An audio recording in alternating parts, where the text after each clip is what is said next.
Hello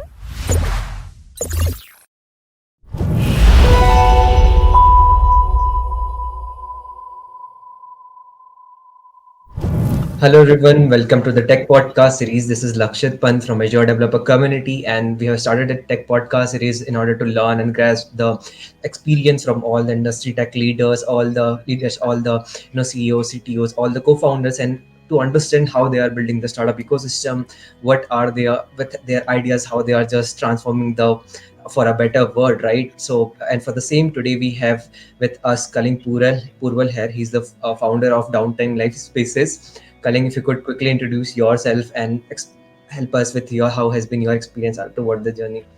Thank you, Lakshit. Thanks for having me. It's a pleasure to be here, and I'm excited to discuss about me and Downtown Lifespaces, which is a real estate development company in Mumbai. We started operations in 2019. We have two ongoing projects right now. One is near completion.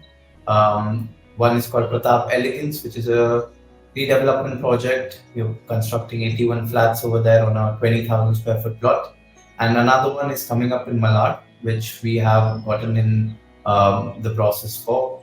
We'll be launching it around Diwali this year. This is again a tall residential building around 19 stories with a few retail shops on the ground.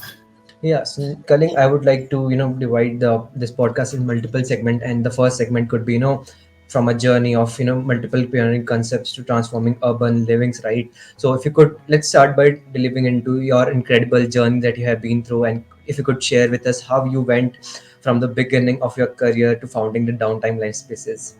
Right. So I'll tell you a little bit about myself. I was born and brought up in a place called Neemuch, that's on the border of MP and Rajasthan. It's a fairly small town with a population around 3 to 4 lakh people. Um, I was there till I finished my fourth class. Then I was in a boarding school since the infrastructure of Neemuch did not really match the aspirations my parents have had for my education. So I went to this boarding school called Daily College in Indore. This is a British boarding school established in 1882.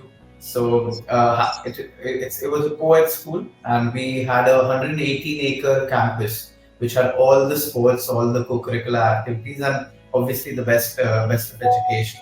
I got the opportunity to meet different people from different places in India and experience their cultures and also develop as a person. Especially when you're living in a boarding school from a very young age, you develop a very necessary skill called discipline. So that is Right. something that I had instilled in me from a very young age. Post that, I came to Bombay for my junior college. I was in Jai Hind for 1 year and Mitibai for another year. I switched colleges because I did not want to travel all the way from Santa Cruz to Churchgate, which is quite a In Mumbai, distance. right? Yeah. Yeah, yeah. So that's when I came to Mumbai, and post that I went to Manchester to study business and finance. I also support Manchester United Football Club. That was one of the reasons I went to Manchester as well, and also because of the Manchester Business School, which is one of the most reputed business colleges in the world. Um, my The whole journey of me coming from a small town, going to these places, experiencing different cultures, experiencing different demographics and geographies, really instill interpersonal skills which are very necessary for doesn't matter what career that you're going for. And especially my time in Mumbai helped me with my understanding of real estate as a whole.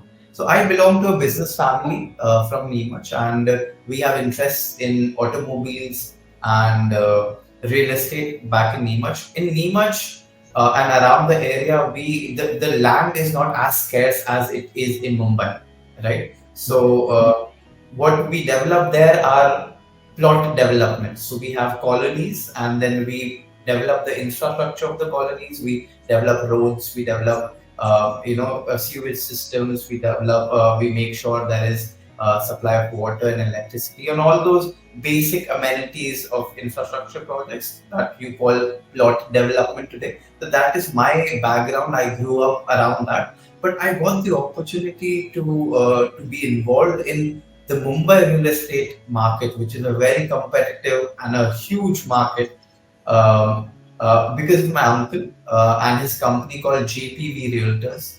JPV Realtors started in the year 1998, and we as a group have developed over 37, 35 projects, and we've been functioning for good 26 years and have developed that goodwill in the market. That was my entry point to redevelopment. And so basically, downtown is, you can think of downtown as a sister concern of JPV, carrying the legacy forward and specializing in mindful design and premium housing. Right? Right. So that is the niche that Downtown Lifespaces represents. And downtown was established in around 2019, as I mentioned, and it will carry the legacy of JPV Group forward. Right. So now, as you have explained, you have given a brief introduction about your background, and that has led to you, to found the Downtime Life Spaces, right? Maybe that's pretty understood. Now, I just wanted you to quickly throw some light because you are the real estate investment is at the core of your expertise, right? So, if you could elaborate on the art of investing, and both traditional or maybe the emerging real estate assets, it would be really nice for the audience to hear. Right. I think that's a brilliant question, especially for the people who are exploring the world of investments. So, I have uh, I have seen and I have studied the history of investments, and real estate is one of the oldest businesses out there. Right? It is Of when course. it is one of the investments that has been with us for years, right? Yeah. And one thing that we have seen over all these years is that real estate has never lost its value, and over a long period of time frame, it has always benefited the investor who have invested in real estate, thinking about what areas, locations, and demographics are most probably to grow and in which areas. Okay. So, think of, in order to understand real estate, one very interesting thing that one needs to do is understand money, right? So, let me ask you a question. Who do you think makes money? So me and you, let's say we are transacting, you're buying a house from me, you're giving me money, I'm giving you house. So this is a transaction. I'm taking money from you and you are getting some value by giving me that money. But who is making money? Maybe obviously you, if I'm just if from our 30,000 feet, if you will see, obviously you are making the money because I'm buying the asset. That's more like what I should say, that's more like a two-way process to me. So obviously you are making the money right here. That's my perspective. You could enlighten me on the same. Taking the money from you. I'm not making the money. Who has a monopoly on money? Who is making money? That's a pretty nice question. I never have thought about it. Maybe if Right. you could itself, you couldn't tell me about So this. Yeah. think of it this way. No one makes money. Everyone's transacting and everyone gets money from someplace else. But the only entity or organization that is making money, that has monopoly over money, are the central banks. Right? Reserve Bank of India, RBI, or Federal Reserve, right? So they issue treasuries, right, which is bought by the government, and this is a form of money creation, right? So you have a monopoly on money, and every jurisdiction like India, America, Europe, the UK have their own central banks, which really manage the monetary supply of money, right? So now this is established that there is a monopoly on money. If I were to print money today, I would be in jail, right? So there is a monopoly on money. Now, if I'll give you an example. If both of us had 100 rupees, and Right. this all the market is, right? The market is, the total value of market is 100 rupees, and you have 50 and I have 50. Now Okay. let's say the government plans to print 100 more. Now, what Okay. is the total value of the market? Maybe that if in some sense it will compound. Obviously, it will compound. Like, right? Maybe 200. So Yeah. 50 or 50 mine, and the government, let's say, printed some money. Now, Right. what would happen to your 50 and my 50 if the government has printed 100? So the money supply has doubled. What will Right. happen to the value of our money? The supply of money has increased, right? So But what we will are at the happen to same place. But we are at the same place. That's what my perspective. We are at the same place. Like the supply has increased, but both of us are in the same place. You have your 50 and I have mine. no, but let's say that you have if if you have 50 rupees and you could spend that 50 rupees and buy a home today, right? Okay. And I have 50 rupees and I have a purchasing power for that 50 rupees. Now, when the whole money supply has increased by two folds, the value of your money depreciates, which is Okay. called inflation, Okay. right? The more supply you have, the value of the existing currency depreciates. That's why if in 1975 in India you were to buy X, Y, and Z for 100 rupees, now you would need 175 rupees to buy the same X, Y, and Z. Yeah, that's inflation hedge that we are all experiencing right now. Yeah. Right. So everything is getting expensive, right? Why is it getting expensive? Because of the monetary expansion, right? The monetary expansion is in control of the government and their spendings. If there is a war, the government will spend more money, print more money, and make sure that the war is taken care of. But at the cost of what? At the cost of the people's money. If I have money in the bank, my money is being depreciated if the government is printing more money. So what do you do to hedge against this inflation? Maybe What's buying an asset. matlab, I'm not sure if buying an asset can be really useful. Maybe a real estate, maybe somewhere in some sense, I think a real estate serves this purpose and it can be a valuable investment, right? anything scarce and valuable is will appreciate in value. So what Okay. happens is when the government prints money, the the money is trickled down in the pyramid. Like you must have seen the pyramid, like the Right. top people, the top 1%, and then it trickles down to the rest of the economy. Right. What happens is because real estate now doesn't matter how much money I print, I cannot get more land in Mumbai. The land is finite, right? Right. That is why real estate is a finite resource and is valuable, right? There would not be more Luton's Delhi, there would not be more Malabar Hills in Mumbai. There is only finite real estate over there. So what happens is the when you invest in real assets which are scarce and which cannot be artificially their supply cannot be artificially increased, like gold as well for an example. When there is inflation, these prices tend to go up. And therefore you have seen over the years the real estate prices have appreciated over a long period of time because it is the perfect inflation hedge. Right. Now, Yeah. let me take it to the next level. It is not just scarce and desirable, it has a dual purpose. Now, if you buy a stock, right, you might enjoy the benefits of dividends being offered on the stock or the appreciation of the value of the stock itself. But can you live in that stock? No, Can it provide obviously. you shelter?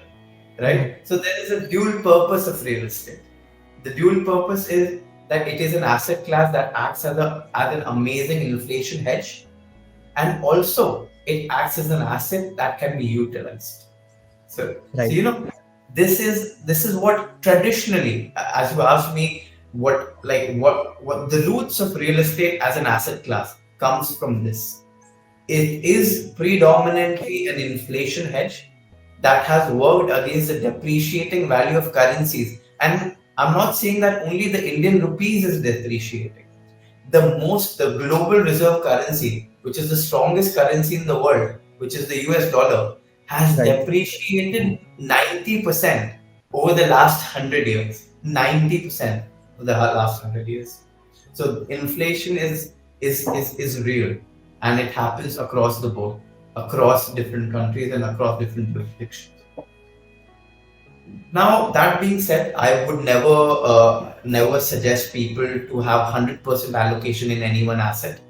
But let's say if you were to invest, if you did have, let's say, a couple of crores, there are finite options that you have. You have equities. You can buy shares in equities, but at the same time, picking stocks is very difficult. Do you invest in equities?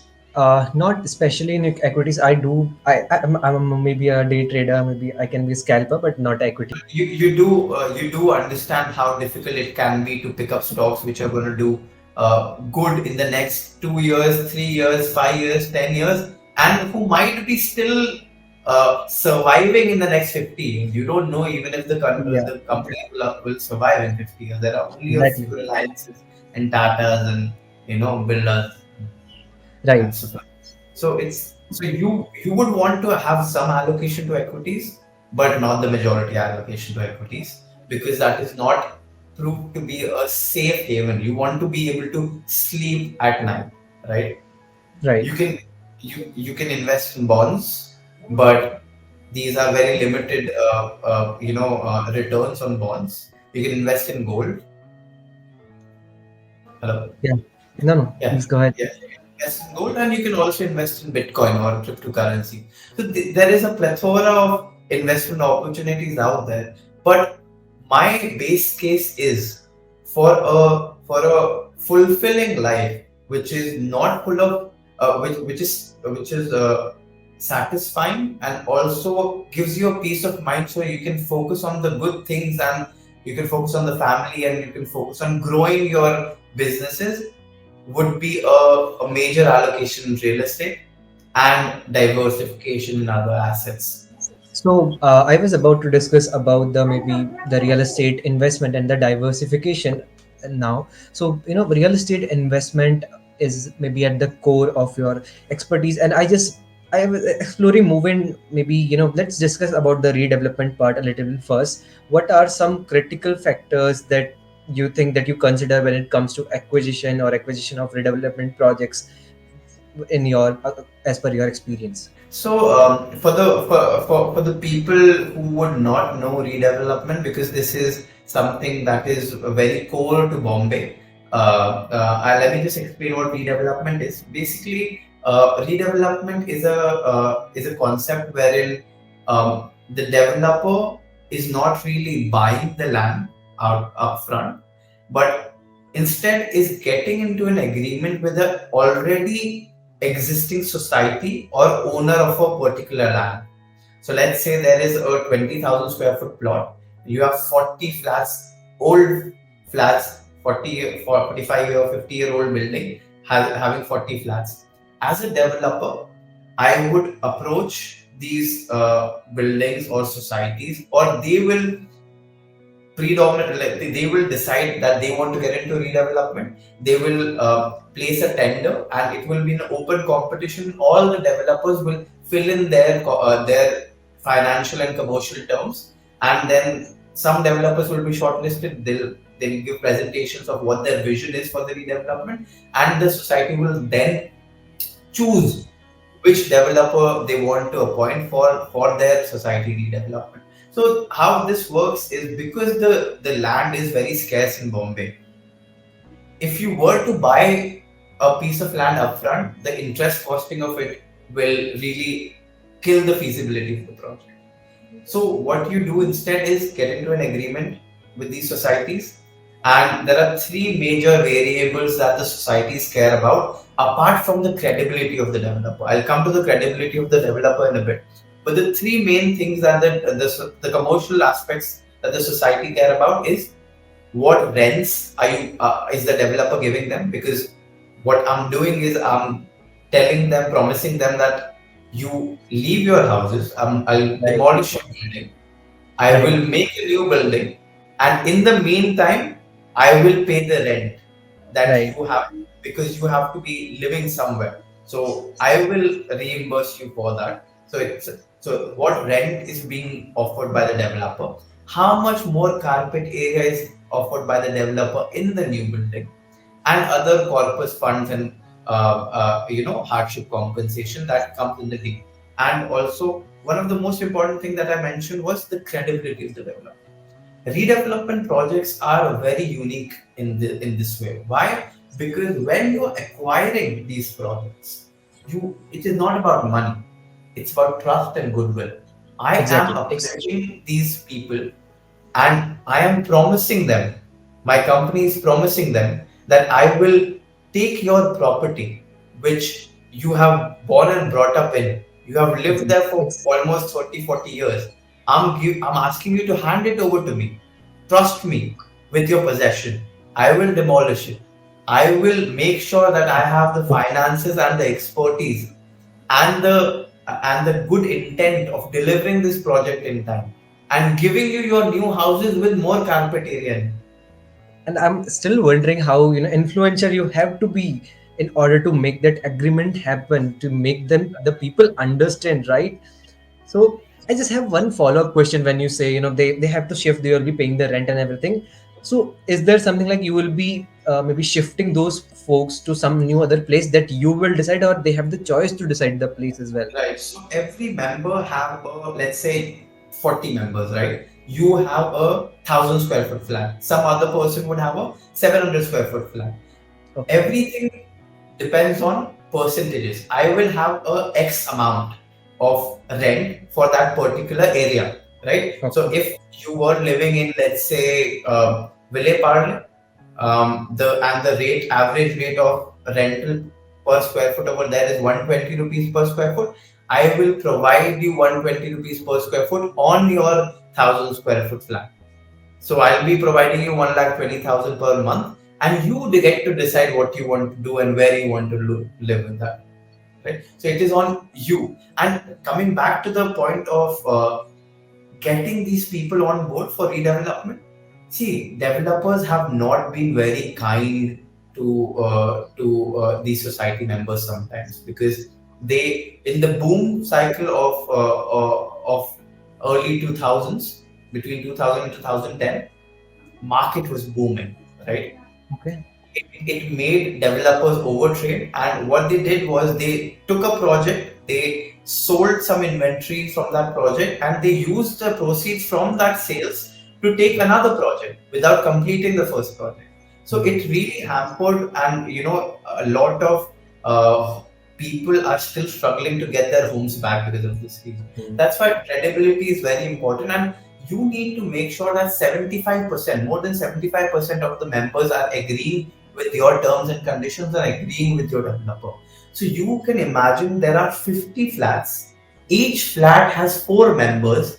And so we are dealing with 200 people, and we need at least 75% of them to sign this agreement and sign these terms. So it takes more than 1 year or 2 years. The project that I'm working on right now, I have been working on it since early 2019. So Okay. it could take long, it could take a long time, but it is really a very good concept because it is a win-win-win. Redevelopment is a win-win-win combination for all the parties. Let me tell you why. For a developer, right? For a developer, it's a win. It's a win because you are not paying for the land upfront. For a fraction of the land value, you are able to kickstart a project and make this a financially viable solution, right? Because you're not paying for the land upfront. You're paying for the rents. You're paying for this, that. You're paying for all that, but the main cost for any real estate project is the land cost, and you are surpassing that. So it's a win for the developer.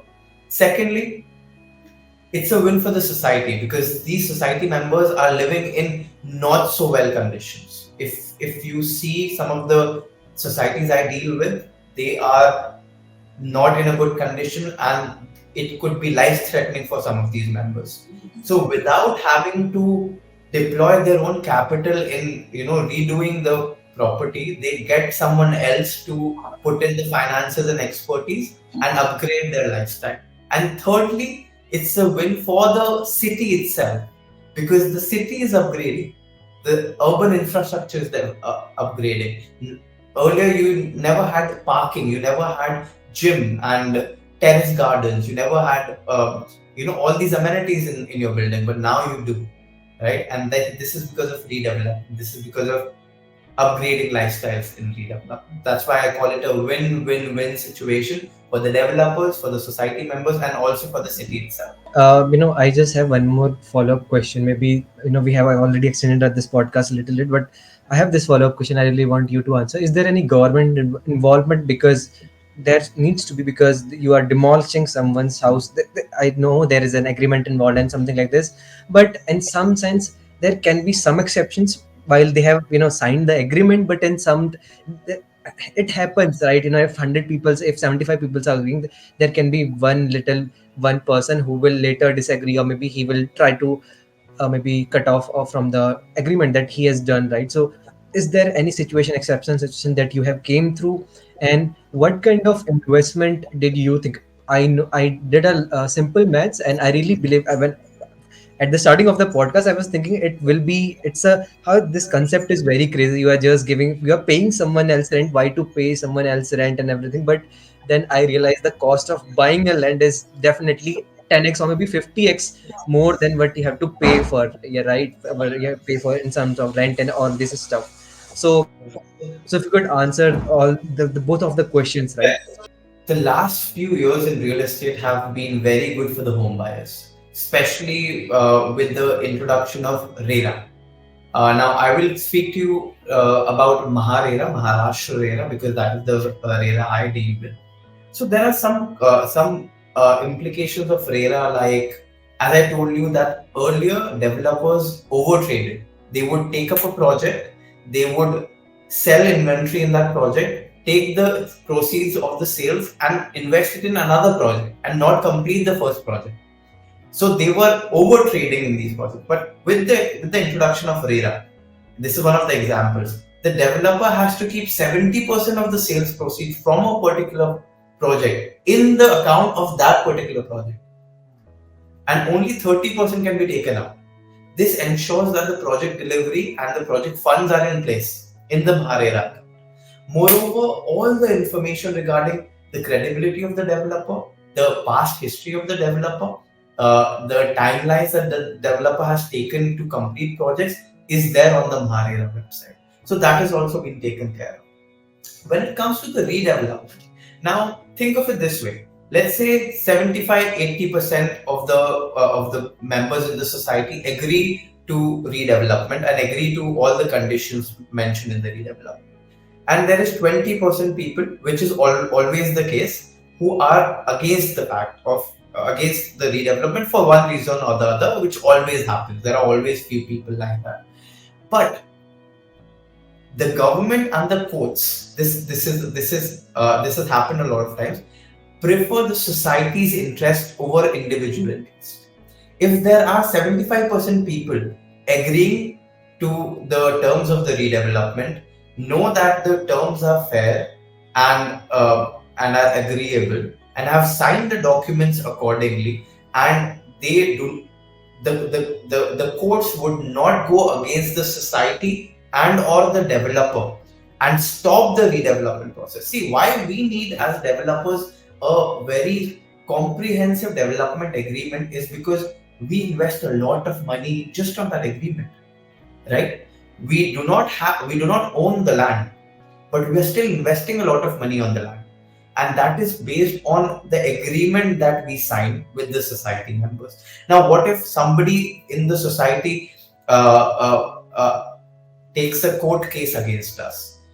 We need to make sure that we have enough grounds to address that case and address it with the majority of the society members, because at the end of the day, irrespective of what the courts think about the developer, the courts would never hamper the interests of the society, because it is a group of people and they all have come together to take a decision to upgrade their lifestyles, right? And not one or two person can hamper their agreement because of that. So Now moving to the next section, if you could, you have been successfully engaged with all the younger generation, in the real estate sector, right? Could you share some strategies that you have, maybe that past few years, that you have proven effective, or you have, it has been affecting and engaging youth? If you could explain some of the best strategies in the real estate sector. right. So this is something that is very close to my heart. I all the friends and family that I meet, and also like whenever I'm networking and meeting new people, I have an inclination towards educating the younger generation about real estate because there are a lot of myths around it. Myths around entry to barrier, like barriers to entry, myths around uh, it being only for the rich and privileged. But what I would say is, as I mentioned earlier, real estate is the tried and tested asset class that has generated generational wealth over years. So it is very important for each and everyone, especially the youngsters and the Gen Z, to keep this into consideration.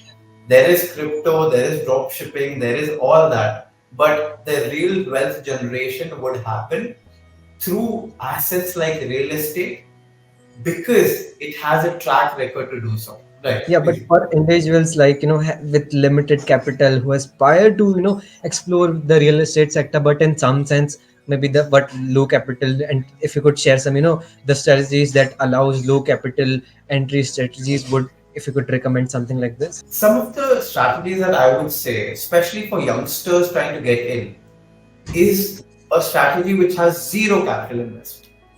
And that will get you to a position wherein you can understand all the transactions, all the intricacies of real estate transactions, and still be rewarded to make those transactions happen and not spend a single penny. That is real estate brokerage, right? Now, real estate brokerage has very low barriers to entry, right? Because anyone and everyone can do that, but you need interpersonal skills. There is a whole life cycle of buying and selling real estate, right?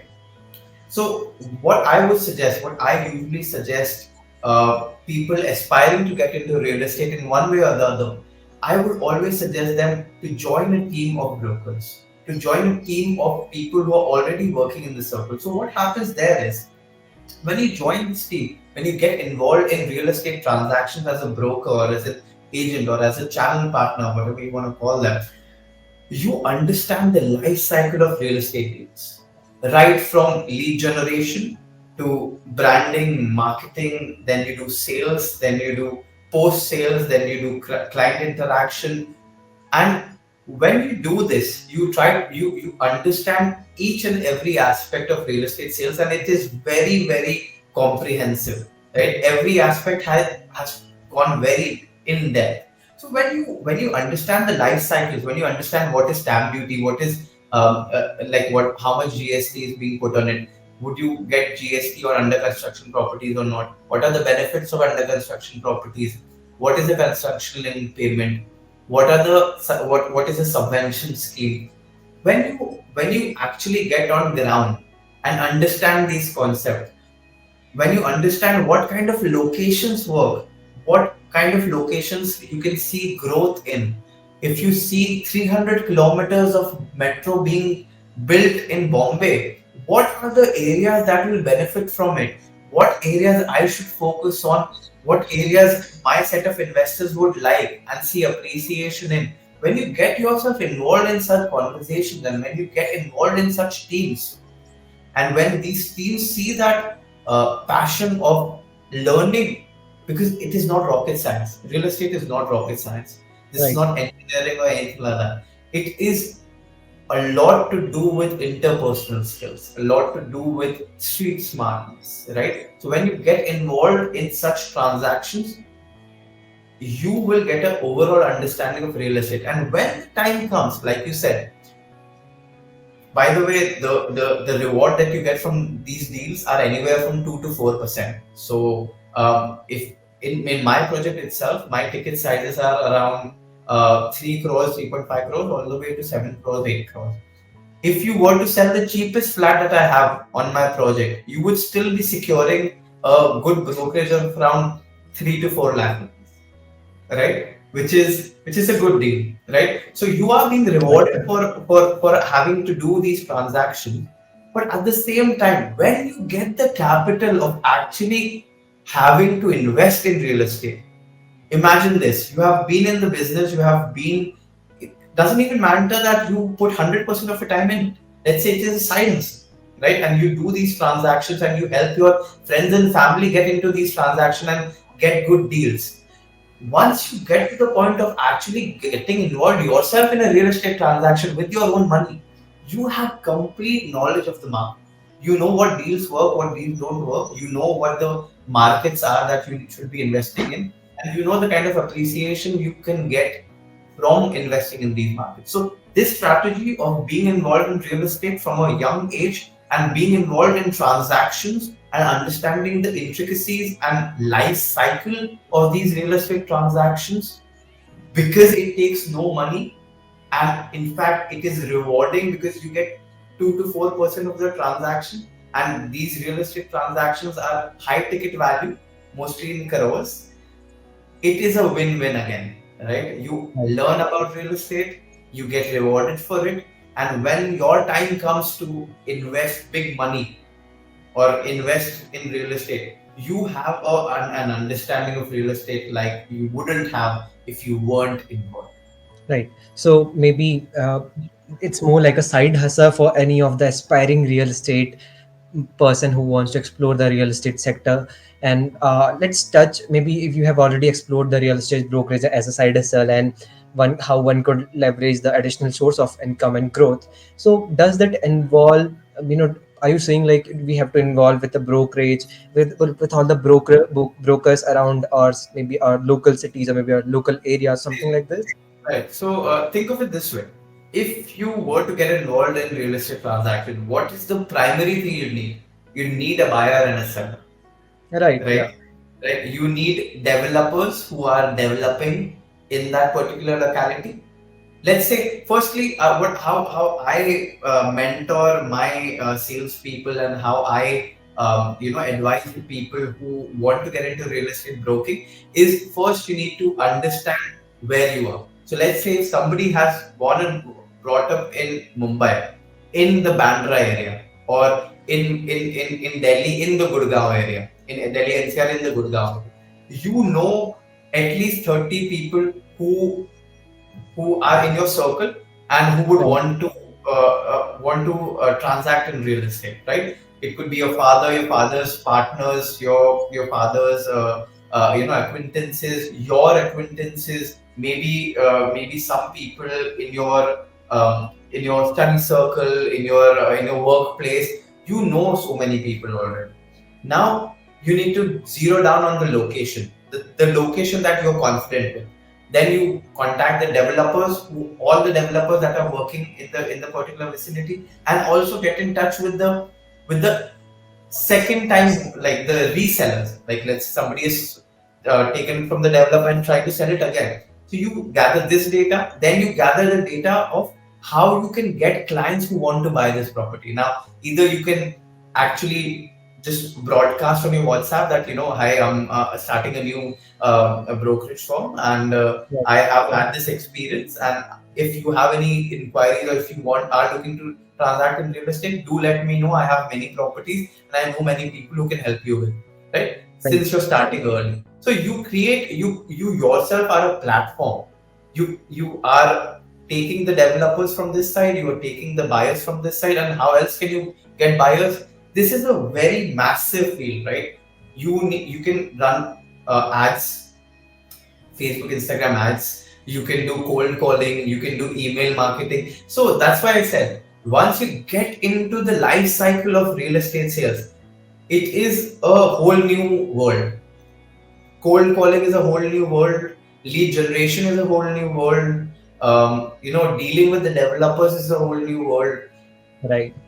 Actually negotiating the what do you call it, the brokerage itself from the developer is a whole new world. So by involving yourself in these transactions, you get an understanding and develop yourself as a person and upskill yourself.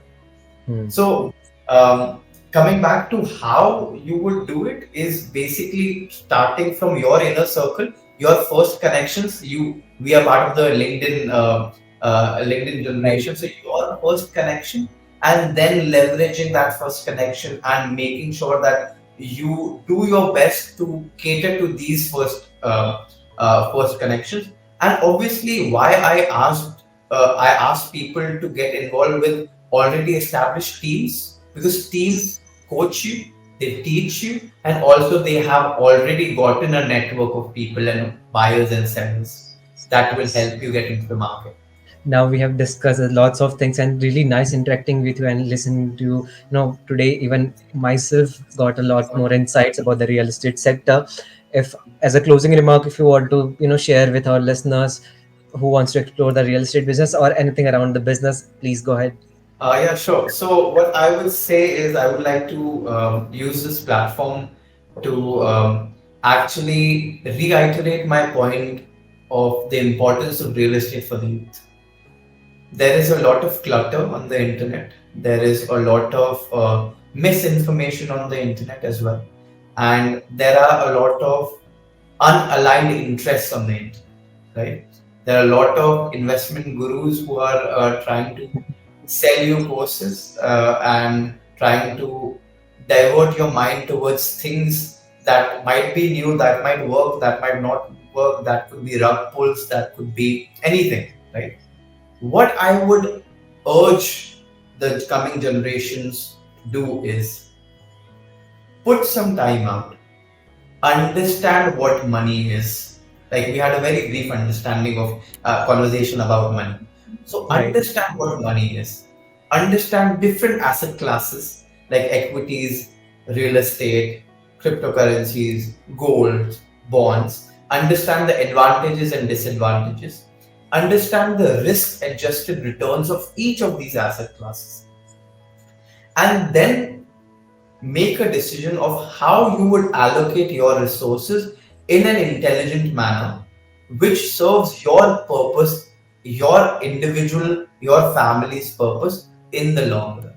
And as far as my understanding and my experience with finance has been, is that real estate is and has been and will be a majority holder of your wealth for a long period of time. And this has turned out to be an asset class that generated the most millionaires and most billionaires, because this is a generational wealth creator, right? Right. So you need to get your priorities straight, fact check the information that you're seeing on the internet, and actually align yourself to make the most of it and make the most of the markets that are about to come, because India is going to boom, and the next 2 decades is for India. And 13 to 15% of India's GDP comes from real estate. So you know what has to be done.